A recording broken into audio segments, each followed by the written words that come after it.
U.S. President Joe Biden and other leaders of the G7 nations condemned Iran's attack on Israel on Sunday, saying it risked provoking an uncontrollable regional escalation.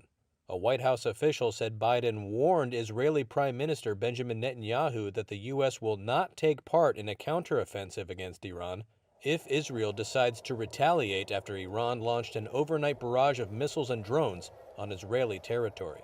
Meanwhile, Netanyahu reconvened a war cabinet meeting in Tel Aviv to discuss a response to the drone and missile attack. מול האיום של איראן, War Cabinet Minister Benny Gantz warned that Israel would, quote, exact the price from Iran in a fashion and timing that is right for us.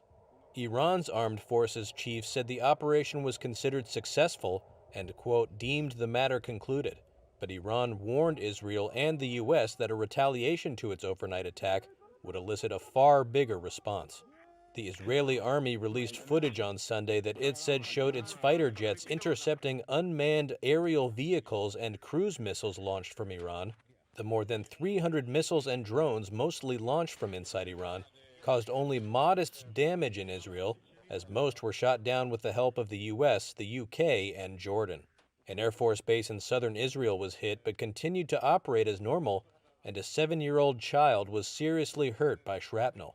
There were no other reports of injuries or serious damage. Despite the minimal damage, Barbara Slavin, a distinguished Middle East fellow at the Stimson Center, called the attack on Israel a paradigm shift. The shadow war between Israel and Iran is now out in the open.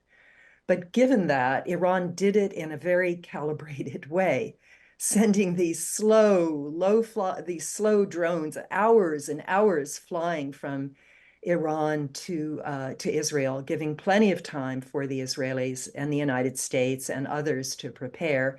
I mean, even the Jordanians shot down a bunch of these drones as they went over Jordanian airspace.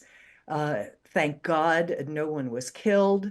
It doesn't appear that there was very much damage. So it was kind of performative, but it was nevertheless a paradigm shift because it was a direct Iranian retaliation on Israel for Israeli attacks on Iranians. Iran's attack was over a suspected Israeli strike on its consulate in Syria that killed top military commanders. It also followed months of clashes between Israel and Iran's regional allies, triggered by the war in Gaza. The threat of open warfare erupting between Iran and Israel and dragging the United States into it has put the region on edge. It also triggered calls for restraint to avoid further escalation from global powers including Russia, China, France, and Germany, as well as Arab nations Egypt, Qatar, and the United Arab Emirates. Turkey also warned Iran it did not want further tension in the region.